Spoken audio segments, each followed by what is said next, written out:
हमारे यहाँ फर्नीचर, पलंग, सिंगारदान, सोफा सेट, अलमारी, डाइनिंग टेबल, कंप्यूटर टेबल और दीगर कंपनियों के फर्नीचर दस्तयाब है। प्रोप्राइटर मौलाना मोहम्मद शबीर अहमद साहब, deluxe furniture mall and home appliances, fruit market के सामने, मालटिकरी रोड, कामठा, नांदेड़। कि वही मुसलमान लीडर हैं जो है तो सिर्फ है तो उनका काम रह गया है मेमोरेंडम देने का, फोटो खिंचाने का, मीडिया वालों को बाइट देने का और खत्म। काम संपलन। म्हणजे सत्ता में थे तो एक बार जाके अगर बोलते थे कि साहब मुसलमानों का रिजर्वेशन के बारे में, अब जैसी सत्ता चले जाती है। अस्सलाम वालेकुम नाज़रीन, नांदेड़ दो न्यूज़ में आपका इस्तकबाल है। चलिए जानते हैं आज की खबर। इंडिया कोई नहीं लेंगे साहब, मैं और आप साथ में मिलके लड़ेंगे बस उसके अंदर, बाकी और किसी का वो नहीं है उसके अंदर। मेरे को पत्रकार मंडली बस साथ दे देंगी उसके अंदर। तो मैं देखिए, मैं मुस्लिम आरक्षण के बारे में एक बात कहता हूँ कि मराठवाड़ा जो मराठा समाज का जो आंदोलन चल रहा है, मैं भी उसके अंदर गया था, हमने भी समर्थन दिए थे।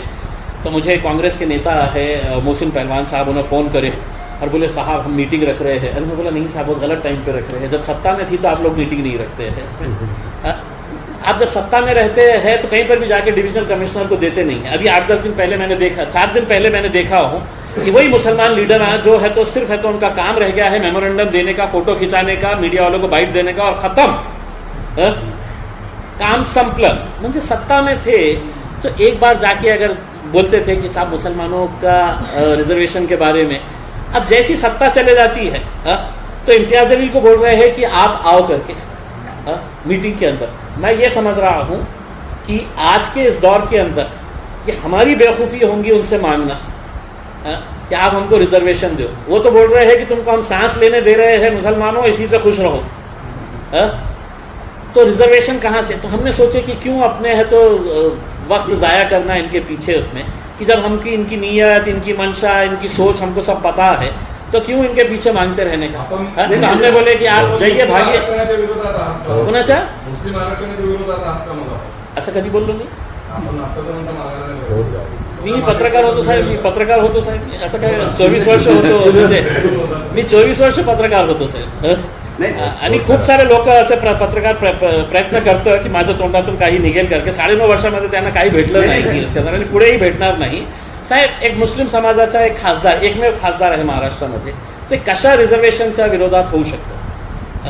म्हणजे आम्ही विधानसभेमध्ये मुद्दा उचलला, लोकसभेमध्ये मुद्दा उचलला, अनेक मोर्चे याच्यामध्ये काढले, पण आता आम्ही या निकषावर पोहोचलेलो आहोत की नाही, हे सरकारकडून आपल्याला रिझर्वेशन मिळणार नाही, कोणत्याही परिस्थितीमध्ये मिळणार नाही। मग तुम्ही माझ्याकडून हे अपेक्षा करणार आहे की जर तुम्ही मोर्चा काढणार। मी तर यांना सांगतो, हे जे काँग्रेस, राष्ट्रवादी आणि जे सो कॉल्ड सेक्युलर पार्टीज आहे ना, जे सत्तेमध्ये होते ना, मग त्यांना करायचं होतं तर करायला पाहिजे होतं ना। 200% मिलना चाहिए। हाईकोर्ट का जजमेंट अगर आप पढ़ेंगे, मुझे पता नहीं है कि आपने पढ़ा है कि नहीं, हाईकोर्ट ने इतने क्लियर लफ्जों के अंदर बताया है। हाईकोर्ट का जो जजमेंट आया था कि मुसलमानों को 5% रिजर्वेशन एजुकेशन के अंदर मिलना चाहिए करके, तो उसकी बुनियाद के ऊपर हाईकोर्ट ने पूरा बताया था कि सबसे ज्यादा ड्रॉप आउट किसका है, तो मुसलमानों का है। सबसे ज्यादा कम एजुकेटेड कौन है, तो मुसलमान है। तो इस बुनियाद के ऊपर हाईकोर्ट ने पूरा समझ के बोला था कि इनको एजुकेशन के अंदर 5% दो, नहीं दिए। सर बात ये है कि राव साहब दान में हमेशा कहते हैं कि जलील को हम इलेक्शन में खड़ा करेंगे तो हम जीतेंगे। मेरे को भी बोले, हमेशा कहते हैं। तो बात ये है कि इंडिया में आप शामिल होने वाले हैं या नहीं है, क्या बात? अब आप बोलिए ना उनको, जाके बड़े बड़े नेता जो है ना उनको बोलिए ना, हम तो तैयार है ना साहब। हमको तो भारतीय जनता पार्टी को हराने का है। हम कोई गधा खड़ा रहेगा बाहर और वो बोलेगा कि चल मैं निकला हूँ, मोदी जी को हराने का है, भाजपा को हराने का है, तो हम उस गधे का साथ दे डालेंगे। तुम तो इतने बड़े बड़े नेताओं की बात कर रहे हैं, त्यांना सांगा ना, तुम्ही विचारा ना त्यांना। आम्ही इतका है साहेब, आम्ही इतका है। जब जलील खड़े होते हैं तो हम जीत जाते हैं साहब। 2014 में भी बोले थे उन्होंने और 2019 में भी बोले हैं, और मेरे को इतनी खुशी हुई कि 2024 में भी बोल रहे हो। दोनों जब बोलते हैं मैं जीत के आता हूँ, जब बोलते हैं मैं जीत के आता हूँ उसमें।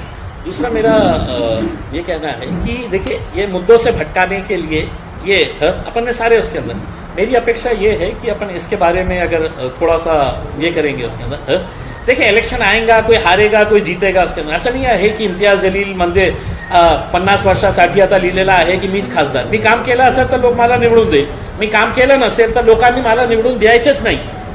मी सगळ्यांच्या बाबतीत बोलतो, माझ्या बाबतीतच नहीं.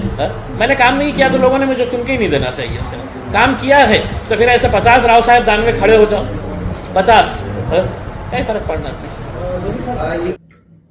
अस्सलाम वालेकुम, मैं इमरान खान. हमें उम्मीद है कि आपको हमारा चैनल अच्छा लगता होगा. लेटेस्ट न्यूज़ के लिए देखते रहिए नांदेड़ उर्दू न्यूज़, और न्यूज़ के पसंद आने पर लाइक, शेयर और सब्सक्राइब करना ना भूलें.